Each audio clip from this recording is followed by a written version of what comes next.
ഞങ്ങളുടെ വീടുകളിൽ ഓതി വരുന്ന സബീന, മൗലൂദ് ഏടുകൾ തുടങ്ങിയവയിലുള്ള കാര്യങ്ങളിൽ എന്തെല്ലാമാണ് പ്രവാചകൻ പഠിപ്പിച്ചതിന് എതിരായിട്ടുള്ളത്? ഇത് എന്നു മുതലാണ് നമ്മുടെ ഉമ്മമാർക്ക് കിട്ടിത്തുടങ്ങിയത്? ഇതിൽ കാണുന്ന കണ്ണേറ്, സിഹ്റ് തുടങ്ങിയ കാര്യങ്ങൾ ഇസ്ലാമിൽ പ്രവാചകൻ പഠിപ്പിച്ചതാണോ എന്നൊക്കെയാണ് ചോദ്യം.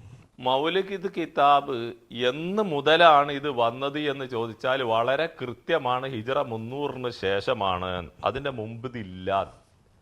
നമുക്ക് കിട്ടേണ്ടത് ഏതാ? റസൂലുള്ള പറഞ്ഞു, ഖൈറുന്നാസി ഖർനി സുമ്മല്ലദീനലൂനവും സുമ്മല്ലദീനലൂനവും.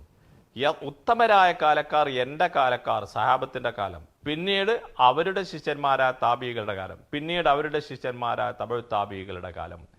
ഈ കാലത്ത് വന്ന അവരുടെ ഏകീകരിക്കപ്പെട്ട അഭിപ്രായത്തിൻ്റെ അടിസ്ഥാനത്തിൽ എന്തെല്ലാം ബോധ്യമായിട്ടുണ്ടോ അതൊക്കെ നമ്മൾ ചെയ്യും. അതിൻ്റെ അടിസ്ഥാനത്തിൽ അല്ലാതെ എന്ത് വന്നോ അതൊന്നും നമ്മൾ ചെയ്യില്ല. സിഹ്റിൻ്റെ കാര്യം, മൗലിദ് കിതാബിൽ സിഹ്റിൻ്റെ കാര്യങ്ങൾ വന്നിട്ടുണ്ടാവാം. സിഹ്റിൻ്റെ കാര്യം വന്ന് അതൊരു മന്ത്രവാദമാക്കി അവതരിപ്പിക്കുന്നതാണ് മൗലിദ് കിതാബുകളിൽ നമുക്ക് കാണാൻ കഴിയുക. എന്നാൽ ഇമാം ബുഖാരിയുടെ സ്വഹീഹിൽ സിഹ്റുമായി ബന്ധപ്പെട്ട ഹദീസുകൾ നമുക്ക് കാണാൻ കഴിയും. ആ സിഹ്റിനെ സംബന്ധിച്ച് അഹ്ലുസുന്നയുടെ അഖീദ അത് ഉണ്ട് എന്ന് വിശ്വസിക്കലാണ്. ആ സിഹ്റിനുള്ള ചികിത്സ എങ്ങനെ നടത്തണം? അത് റസൂലുള്ളാഹി സ്വല്ലല്ലാഹി അലൈഹി വസല്ലം പഠിപ്പിച്ചതുപോലെ സലഫു സാലിഹികൾ അതിൽ നിന്ന് രക്ഷപ്പെടാനുള്ള മാർഗം സ്വീകരിച്ചതുപോലെ നമ്മൾ മുന്നോട്ട് പോവുക എന്നുള്ളതാണ്. അതേപോലെ തന്നെ കണ്ണേറുമായി ബന്ധപ്പെട്ട കാര്യം അത് ഉണ്ട് എന്ന് റസൂലുള്ളാഹി സ്വല്ലല്ലാഹി അലൈഹി വസല്ലം പഠിപ്പിച്ചു. അതിന് പ്രവാചകർ സ്വല്ലല്ലാഹി അലൈഹി വസല്ലം നൽകിയ നിർദ്ദേശങ്ങൾ അത് നമ്മൾ സ്വീകരിക്കുക എന്നുള്ളതാണ്.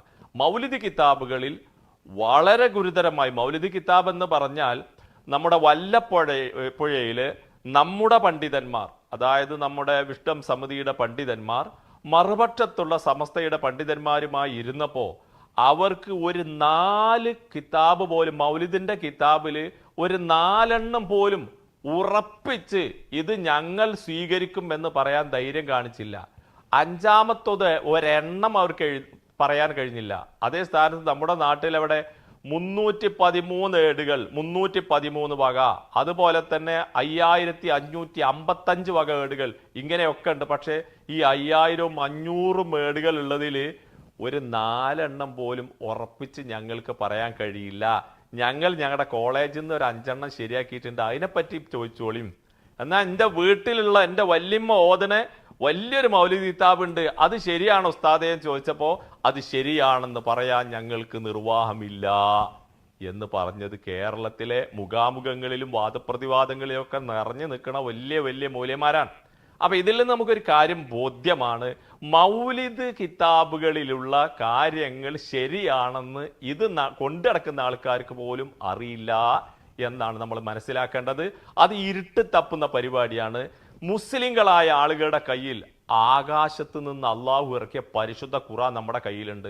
അള്ളാഹുവിന്റെ റസൂലിന്റെ ഹദീസുകൾ നിറഞ്ഞു നിൽക്കുന്ന സഹീൽ ബുഖാരി, മുസ്ലിം, അബൂദാവൂദ്, തിർമിദി, ഇബ്നു മാജ, മുവത്ത, അങ്ങനെ തുടങ്ങി നിരവധി ഹദീസുകൾ സ്വഹീഹുകളായും മുസ്നദുകളായും മുസന്നഫുകളായും സുനനുകളായും ജാമിയകളായും ഇഷ്ടം പോലെ നമ്മുടെ കയ്യിൽ ഉണ്ടാകുമ്പോൾ അതിനൊക്കെ പുറത്തു ചാടി ഇത്തരം വാറോലകളിലേക്ക് ആളുകൾ പോകുന്നതിനെ തടയിടുക എന്നുള്ളത് ബുദ്ധിയും നിഷ്പക്ഷതയുമുള്ള ആളുകളുടെ ബാധ്യതയാണ്. റബ്ബ് തൗഫീഖ് നൽകട്ടെ. അല്ലാഹു അഅലം.